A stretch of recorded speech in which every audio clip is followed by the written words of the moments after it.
it! Just do it! Don't let your dreams be dreams. Yesterday, you said tomorrow, so just do it! Make your dreams come true! Just do it! Welcome to Successful Dropout. This podcast is for the outliers, the innovators, the rebels, those that dare to dream and act on their dreams. I'm your host, Kylan Ginger. Join me as we find out what it takes to drop out, grind, and succeed. This episode is brought to you by Praxis. Guys, if you've been listening for a while and you're inspired to drop out, grind, and succeed and to start turning your dreams into reality, Praxis helps you go from student to startup in just 9 months, okay? To land your dream job or to start your own company, you don't need to sit in more classrooms or blast out resumes or go through years of training. You can start today.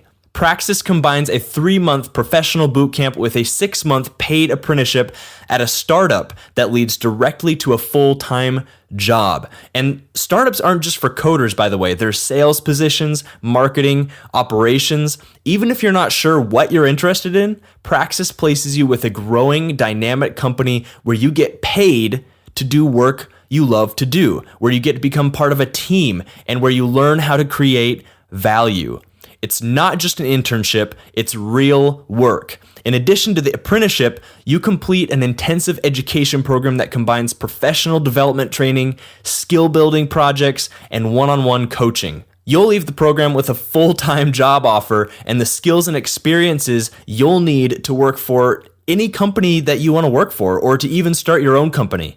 No degree is required to get started on your career, guys. Whether you're an ambitious go-getter right out of high school, a creative thinker who's bored in college, or a college grad looking forward to something better than more school or a cubicle job, Praxis is a phenomenal resource for you. $50,000. Okay, $50,000 is the average salary that Praxis graduates are getting with these full-time jobs that they get right after the program in less than a year. If you want to learn more, go to discoverpraxis.com, discoverpraxis.com, and let them know that you found out about them through Successful Dropout and start turning your dreams into reality, guys. And with that being said, let's get to the show.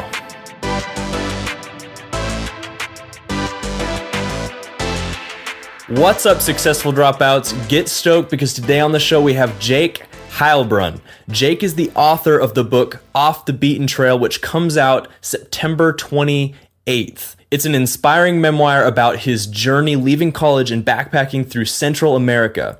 He's also a social media strategist and blogger at Launchbox 365, which is an organization dedicated to bridging the gap between millennials and managers in the workplace. This guy has an incredible story to share. I'm really excited to get into this interview, and he's definitely a world changer. So Jake, that's the intro I have for you, man, but tell us a little bit more about yourself and what you do. Thank you, Kylan. Well, you nailed the introduction. I'm just in the final stages here, about to launch a book that I've been working on the past year and a half about my journey leaving college and backpacking through Central America, sort of like the young dude version of Wild or Into the Wild, but with a happy ending, you could say. And you mentioned that book Into the Wild. That's one of my favorite stories.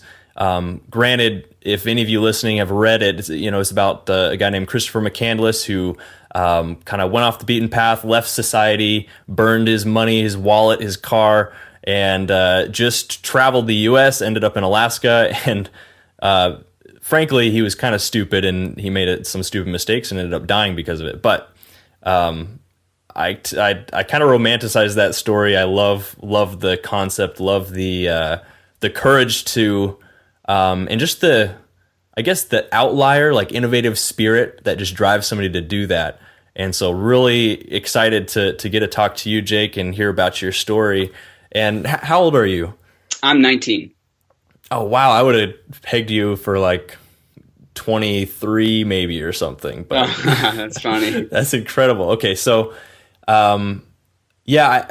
basically start us from the beginning. I want to hear about how you ended up deciding to go backpacking and drop out of college. What led to that decision? Yeah, so my whole story starts 3 days after I arrived at Ohio State University for my freshman year of college. I was 17 years old. I moved halfway across the country. I was, excited to study business. I had a good financial deal and I wanted to experience something new. So that's how I got to Ohio, because people always ask me why the hell I chose Ohio. Yeah. But, I was excited to, have fun and party and meet girls. Any 18-year-old guy, he's excited for college. Right. But 3 days after arriving, I broke out in hives, like all over my legs and my arms. And Oh my gosh. for the whole semester, I was waking up every day with these like irritating, painful hives and rashes. And I saw doctors, immunologists, dermatologists. They didn't know what was happening. They gave me the pills, creams, nothing worked. And, during this time, I became really depressed and anxious. I was diagnosed with like a chronic skin condition called chronic urticaria, another way for saying we have no idea what the hell is causing your skin to freak out. So we're going to give you this name. Now I can say that this was a blessing because I had never questioned the path that I was going down. I never consciously chosen like what I wanted to do with my life. I was just kind of following the path that was paved out for me. And it wasn't a path that I was excited about. I had no passion to be in school. I thought what I was learning was a complete joke. I ended up, I'm not like an amazing student or anything, but I worked really hard. I made the dean's list, and I thought it was such a joke that here I was like putting in all this time and not really learning anything. And my true passion was to explore different ways of life.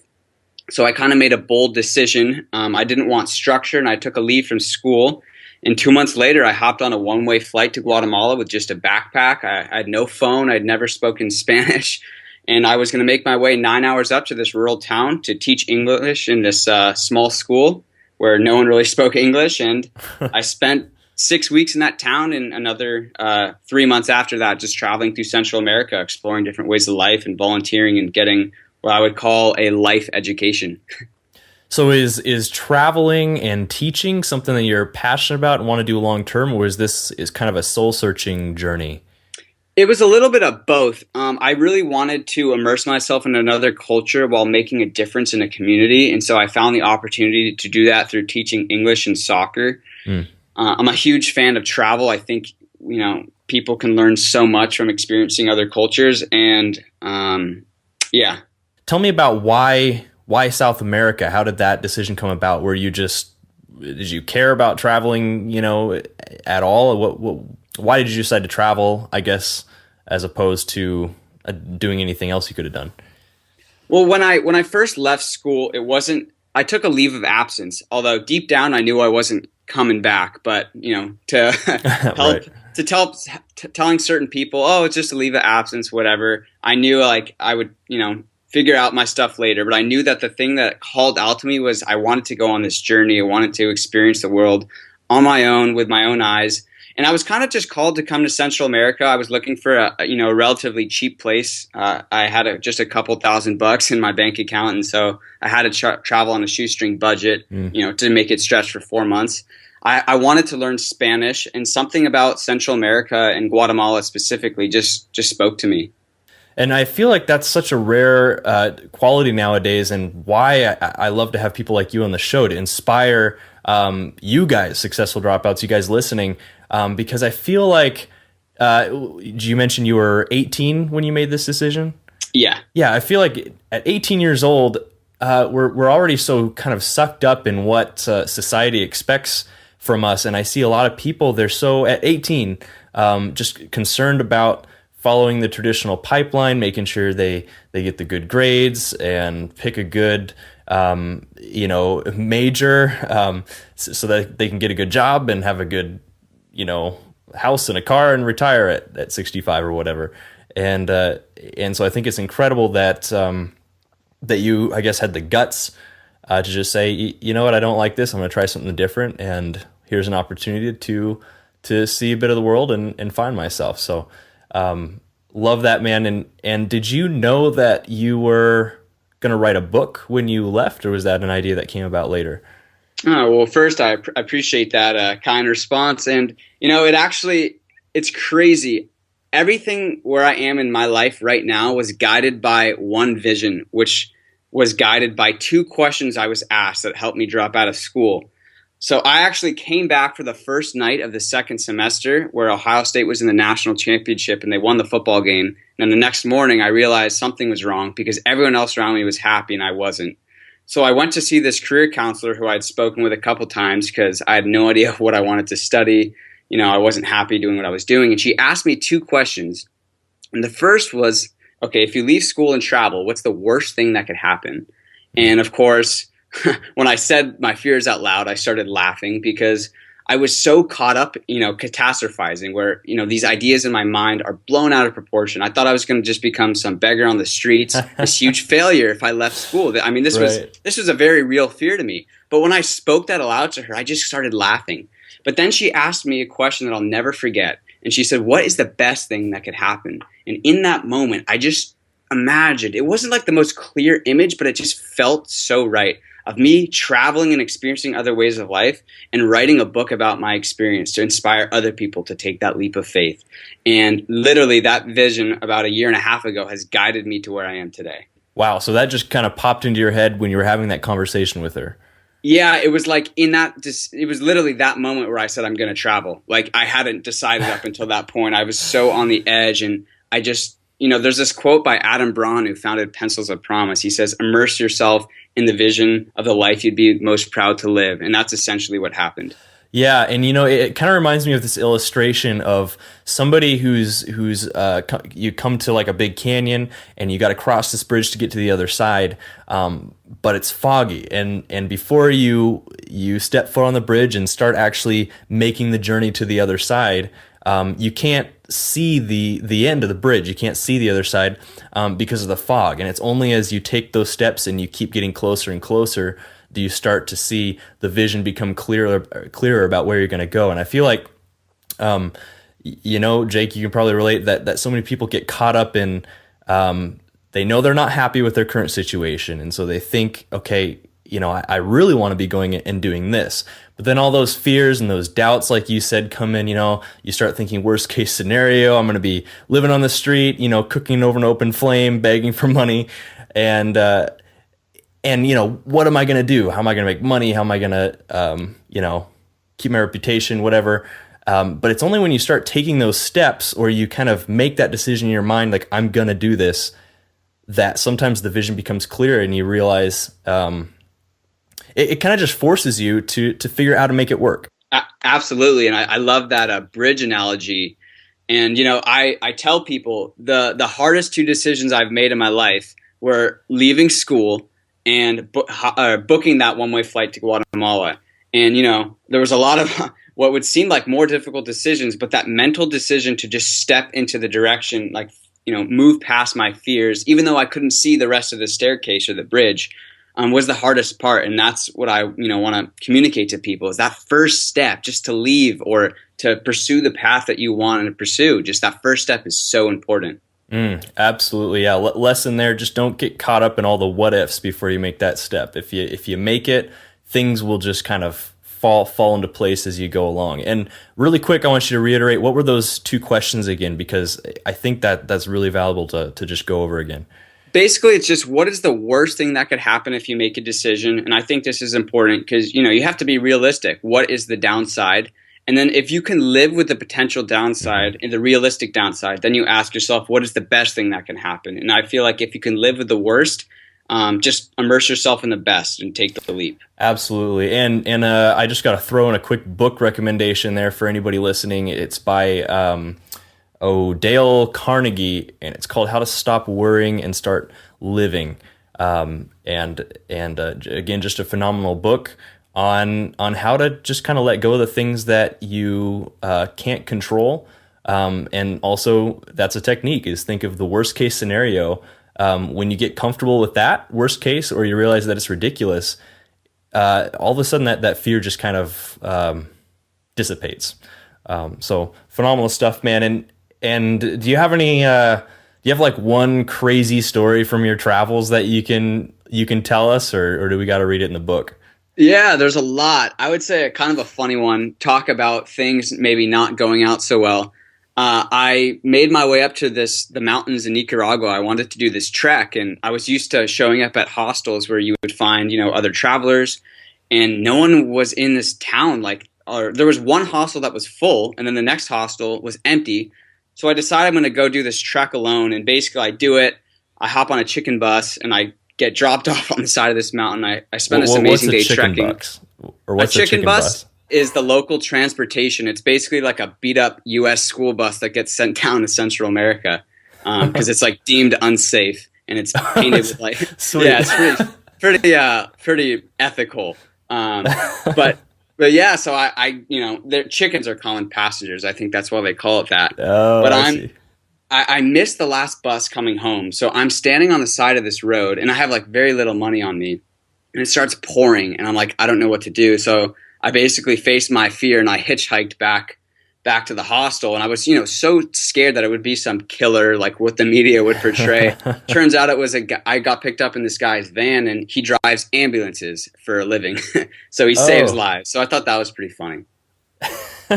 Yeah, and you guys, I got a sneak peek at Jake's book here, and I'll tell you, it's absolutely phenomenal. The guy's a great author, and I read the first paragraph and was hooked, and read most of the first chapter, and I'm probably going to finish it. So at the time that you're listening to this episode, at the time it goes live, it will probably just have been released or just about to be released. And so we'll have a link in the show notes, and you got to go check it out. Jake, tell me about your worst fear dropping out. You probably went over it a bit, but tell me about your worst fear and how you coped with that. Yeah, I think the worst fear for me, well, beyond dropping out, the worst fear for me was honestly living a life that I didn't like. There's someone close to me in my life who isn't happy with, the choices they made, and they went, pursued a career they didn't like. So that scared me most.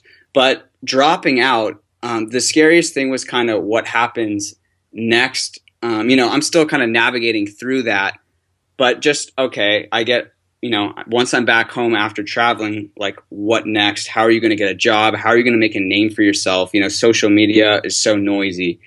And I think I've kind of just gone past that by doing stuff. I started a blog, and I've written an article every Wednesday since starting. I've learned how to pitch myself to get coverage. I launched a Kickstarter campaign, so I got an article that went viral on Psychology Today from just pitching. So I've kind of learned the art of pitching.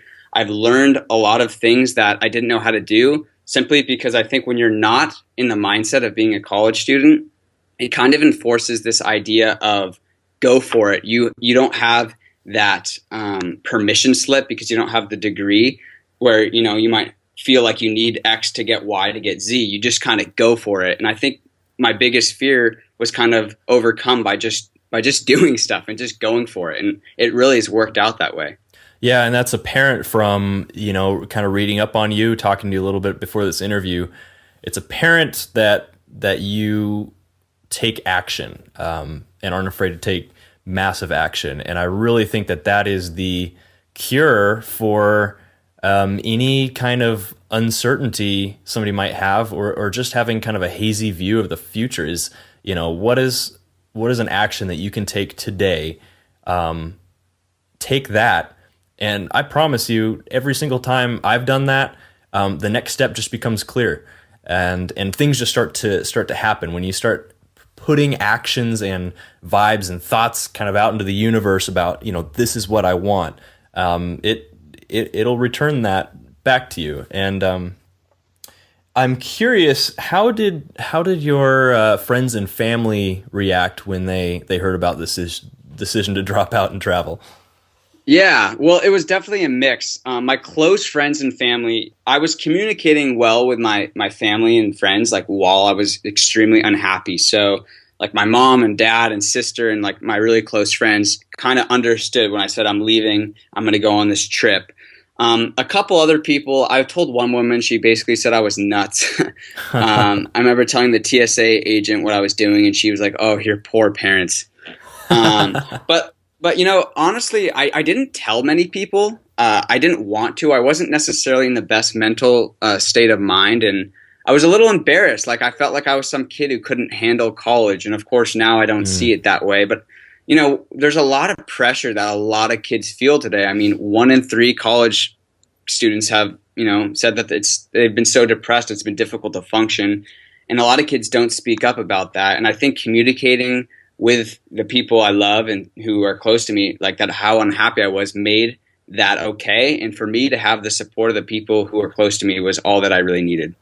Have you been in contact with, or now that you've kind of started to put yourself out in the public eye and you've got this book coming up, have you been able to talk with any students, anybody that was kind of in a situation you were in a year ago? Yeah, I've had a couple kids reach out to me through Facebook, which has been cool. And I actually spoke to 2,000 high school kids. Oh, wow. Yeah, which was really cool. I shared my story. And so I did a Q&A after, and there were a lot of kids, and kids came up to me after. And it's crazy how many kids, want to do something else, but they're scared to do it. And I think that's been huge, is being able to just share my story and say, okay, like, I'm not telling you what to do, but this is what I did and it worked well for me. So you maybe could consider that for yourself or try something different. And just to keep going a bit on the question before that about your friends and family, do you have any advice for any of our listeners who are finding themselves in the same kind of situation, and maybe they really think that dropping out is the best idea, but their friends or family don't support them at all, like they're getting some serious flack? What advice would you have for somebody like that? Yeah, my advice to anyone, who's considering dropping out and communicating to their parents or friends or whoever they need to tell is, make sure you communicate openly and honestly, be transparent, explain where you're coming from. I think if you explain that, you have a tentative plan, you don't have to have everything figured out, but explain that you're unhappy, explain that you're going to work hard, because especially parents, they just want you to be happy and safe. So if you can look your parent in the eye or tell them, I'm going to work hard and I'm going to create the life that I would be proud to live, but just come from a place of openness and communicate effectively. Absolutely. So Jake, moving a little bit more into your kind of business entrepreneurial, the author journey, tell me about how writing the book happened, and why did you decide that was kind of the first thing that you wanted to do, and what was that process like? I wrote the book in about 3 months. The day after I got home from Central America, I started writing it. I had a pretty big sense of purpose for the book, and it was almost pushing me out of bed in the morning. So for 3 months, I would wake up really early, take my cold shower, get my mind right, and then I would write for about 4 hours a day. That was kind of like where I would max out of my creative ability to write like good quality stuff.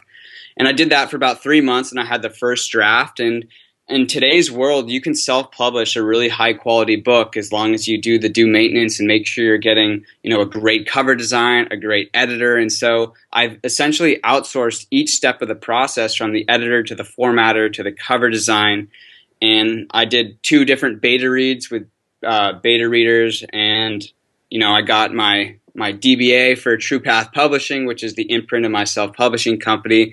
So it's kind of putting together a lot of pieces of the puzzle, from actually writing the book to turning it into a physical book. Right. Okay. That's awesome. And what's I guess your vision for the book and for you yourself as an author? Is this something you see yourself writing multiple books, or what? Oh, absolutely. I love to write. I think, sitting down and articulating an idea is just something I love to do. So I know I'll be writing more books. I also love to speak about, topics I'm passionate about. So a lot of the things we're talking about here. So my vision is really, at least in the next year, is to just get this book out to the world. I mean, after the launch, which will probably be hectic, via Amazon, I'm going to work on getting into bookstores and libraries. And I even see this, trying to get it into a movie at some point. And really just speaking, though, is something I'm really passionate about. And, seminars and doing workshops with potentially high school seniors is something I've thought about. I think there's a lot of people who really want to think creatively and pursue a path where they have more control of their destiny. And I think doing some sort of workshop just sounds really interesting to me. Oh, yeah, absolutely, man. Sign me up. Yeah. And so Launchbox 365, then, where does that fit in? Is that kind of like a day job for now? Yeah, it's funny. I had met with Derek, who was on your podcast. maybe was it like 6 months ago. And we were talking, and I was telling him, I would work on my book all day, and I'd work on at a restaurant in the nights. And, he was like, well, why don't you try and get a job that's kind of more related to something you like? And I kind of had this limiting belief that I could I didn't have the mental brain power to, work on my book for like 6-7 hours and then go to another job. But he basically convinced me, or just inspired me, I guess you could say, to try and get a job that, called out to me. And literally in 3 weeks, I got a job. Derek talks a lot about pitching yourself kind of from a value prop. And I had reached out to the CEO of this company, and they're on a mission to bridge the gap between millennials and managers. And he does speaking gigs and workshops and seminars. So I basically came up to him. I told him what I was doing, and I pitched how I could be of service to his company. And, without even discussing a price, he offered something. And the next day I was hired, which was pretty crazy. So I've been doing work. Yeah, Derek offers some great advice on how to get a job without a degree. And literally, this was just a conversation I had with him that opened my eyes. But yeah, so I've been working there doing social media work for them, blogging. We just did a book launch for them, so I wrote like 30 articles in 2 weeks.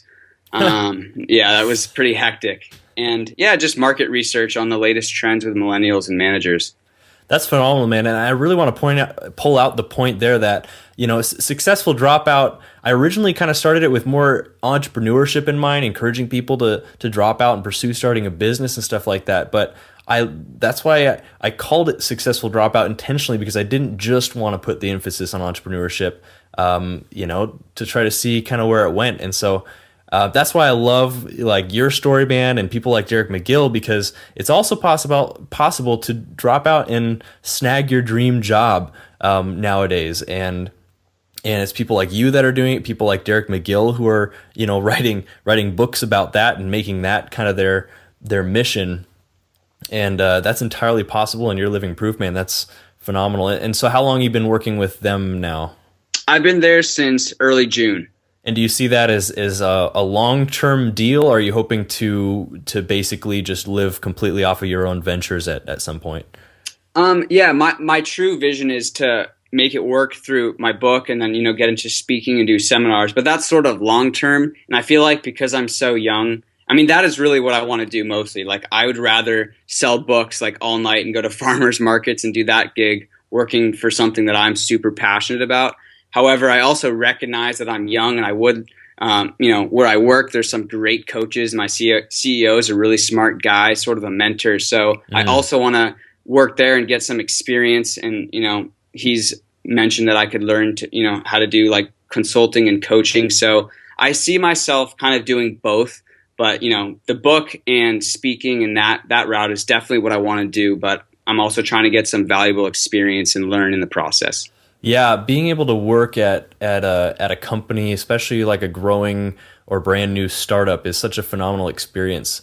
To just be able to learn what it takes to run a business at a large scale before you venture out and do your own. So I would highly suggest that. And I'd love you to tell us about what you would consider to be your worst entrepreneurial moment, because as entrepreneurs, we were just talking about this, you've got ups, you've got downs, it's like a roller coaster. And so, yeah, what would you consider to be your worst entrepreneurial moment to date? Well, there's definitely been a lot of ups and downs. I would say probably the day before my Kickstarter campaign went live, I had been working on this Kickstarter for probably 5 months. I did this pretty, decently expensive video. It was like $1,000 with a friend of mine who's an incredible filmer, but, he made a really top quality video, and I knew I needed a good video for my Kickstarter to reach a lot of people. And so I spent a lot of money on that, months of time, working on the writing, revising. And the night before, my page went blank, and I had been promoting it, counting down. And I could not fix it for like 3 hours. And I finally reached someone on Kickstarter, and they helped me get my page back up. And I was just kind of freaking out because my friend who filmed the video, I couldn't reach him. And, but it eventually worked out. And I woke up at like 3 a.m. the next day to make sure it was good. In reality, it would have been fine just to wait a couple more hours. But just like the timing and making sure everything was right was so stressful. And so, again, this Kickstarter campaign was for your book, correct? Yes. And tell me a little bit, just a little bit about Kickstarter. Is this something that's pretty common for people to? I mean, I know Kickstarter is, but for people to, use it to fund, books and stuff like that. I mean, obviously, it was successful for you.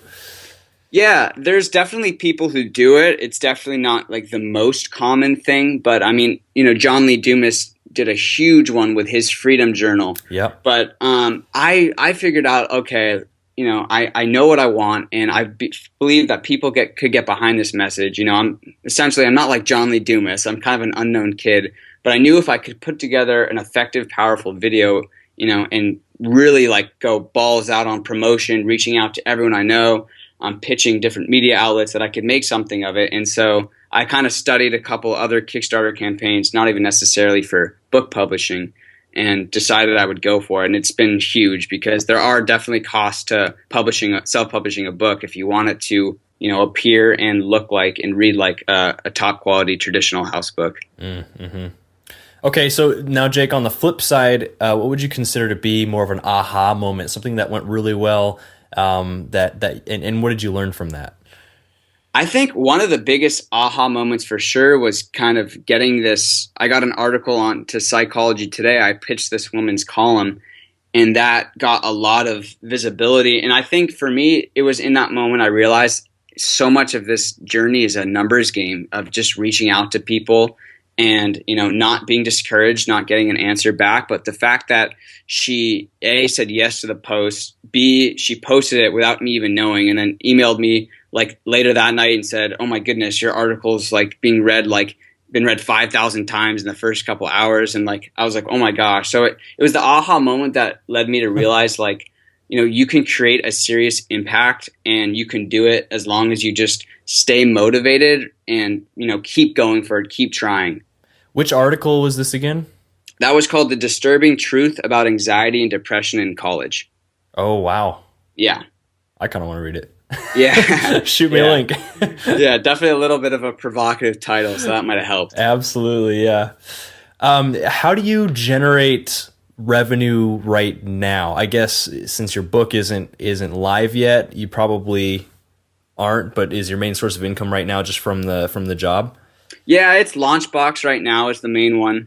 I'm not gonna lie, I'm pretty excited for the book to come out because it's been like, I feel like I've been silently building for a year and a half, but it will be a nice feeling to get money from something I've put so much heart and soul into. But yeah, right now it's just Launchbox. If you could time travel back to day one of your entrepreneurial journey and have 10 minutes with your former self to communicate any lessons you've learned with the intention of saving yourself mistakes and heartache, what would you tell yourself? I would tell myself first just to breathe. I'm one of those guys who like really wants to have everything figured out, and just, a lot of things I've done have gone against that, just being okay with the uncertainty of things and just understanding that things work out. It's a lot easier to say now, but like in the moment it wasn't.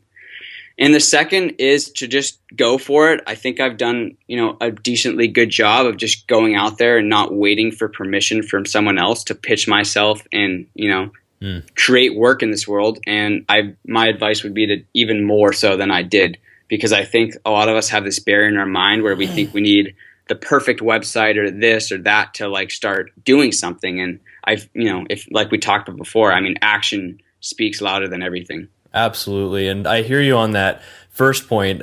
I'm naturally, a perfectionist and prefer to have things figured out. And I love to know where my next paycheck is coming from, stuff like that. I like security, Yeah. And makes two of us. Being an entrepreneur, obviously, that's not always the case, especially, I mean, shoot, I would argue in the first, 2 to 5 years of a brand new business, you're just not going to have that. And so learning to be comfortable with being uncomfortable is such a key skill to have. And speaking of that, what's a personal habit that you believe contributes to your success? I think cold showers every morning, first thing I wake up. Yeah, I was going to call you on that because you mentioned it earlier, and I've just started doing that probably a month ago. Yeah, I love it. It wakes me up. I don't even think. When my alarm goes off, I'm up walking towards the shower. It's like automated. It's pretty cool. And what are the... I guess, physiological reasons that you do that? I mean, I know, but for our listeners, explain that a bit. There's a couple. One of the biggest reasons I did it was not only just to wake up and feel excited. Like I mentioned, I'm an early morning person, but when I wake up at 5:30 or 6, I'm not like, buzzing of energy, but the water really jolts you. But the second is actually more of, okay, I'm going to start my day doing something uncomfortable. Like every time I literally stare at the nozzle and I'm like, I take a couple breaths and I'm like, I do not want to get freezing cold water on me. But like when I do that, it gives me the confidence to do the next uncomfortable thing in my day. So it's kind of like a mental thing. Yeah, absolutely. I totally agree with that, man, because I got it actually from Tony Robbins, who's somebody I respect so much. I love anything he puts out, but he, religiously takes cold showers and baths and stuff, and he's got a personal, it's like a 5x5 by 10-foot deep like dunking tank that he'll jump in and just chill there for a while. And yeah, man, it wakes you up. You're doing a hard thing before you get started with your day, which really helps psychologically. And yeah, definitely would suggest to anybody to give that a shot. Yeah, definitely. Jake, what's a quality that you have that you would consider essential to being an entrepreneur? When I commit to something, I will not stop to doing it. So, for example, is the book thing. I got back, and the moment I knew I was going to write a book, I literally knew I was going to do it. And I talked to a lot of people who said, "Oh, I've been writing a book. I just haven't touched in a couple years." And there's nothing wrong with that. But when I said I was going to write a book, it was a mental decision before I started telling people. I knew I was going to do whatever it takes. So when I put my mind to something and say I'm going to do it, there's nothing that's going to stop me from doing it. Yeah, I believe you, man. At the beginning of the show, before we started recording, we were talking, and you mentioned that you couldn't even count the hours and all the time that you'd spent putting into the book. But then you mentioned you wrote it in 6 months, which I feel that's an incredibly short period of time for, I think, compared to most people to write a book. Usually it's like a year or two. So you obviously love to just get in there and get it done. Yeah. And, speaking of books, what's a book that you would recommend to us, and why? The Success Principles by Jack Canfield, I think, is a must read.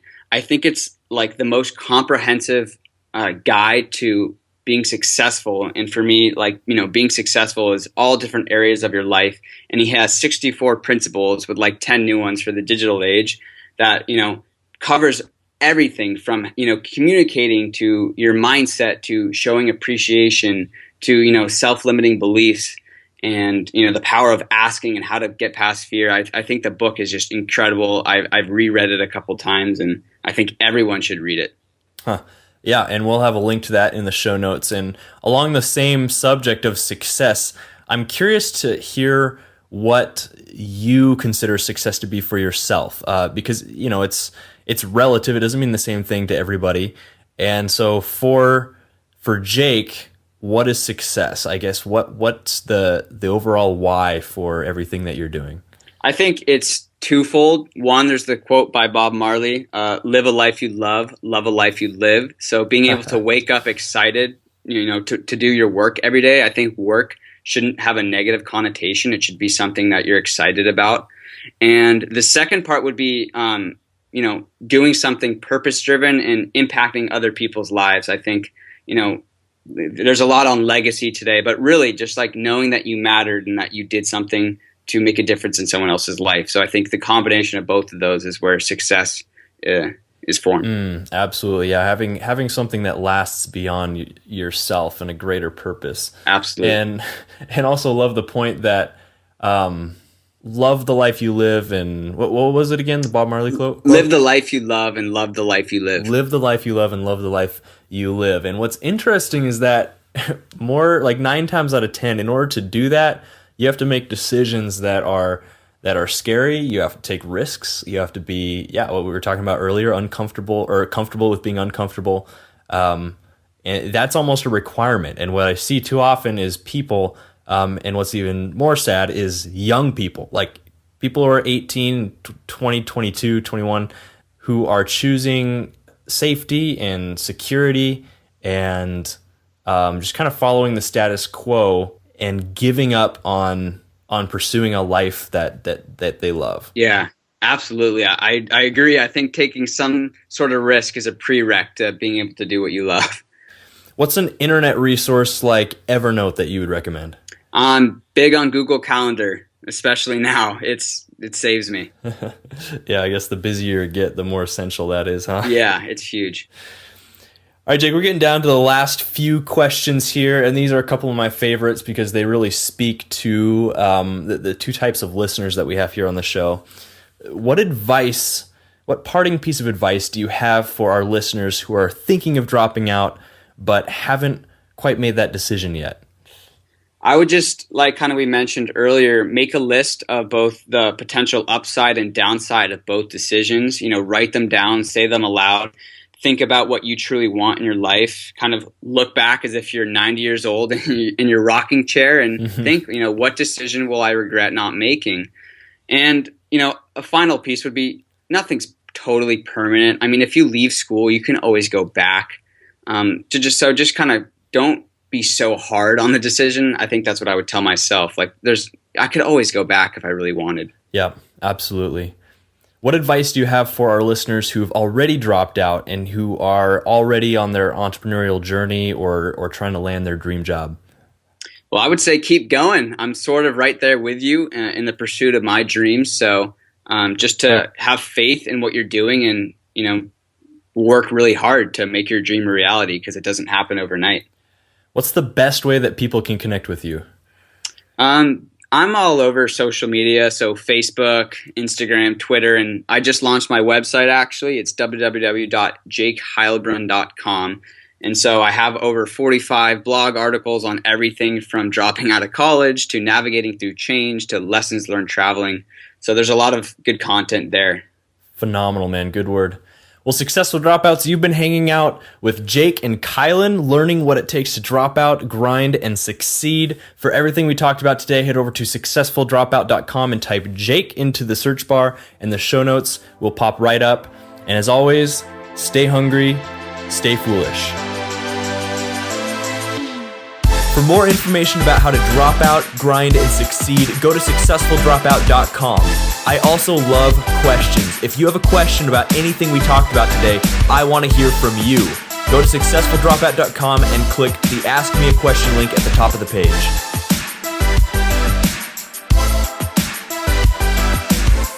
Successful Dropouts, if you could go to iTunes and leave a positive rating and review, it would help this show out a lot. I know you're busy, I know you got a lot going on, but if you do that, it helps this podcast rank, it helps other people listen to it and gain value just like you have been. Thank you so much in advance.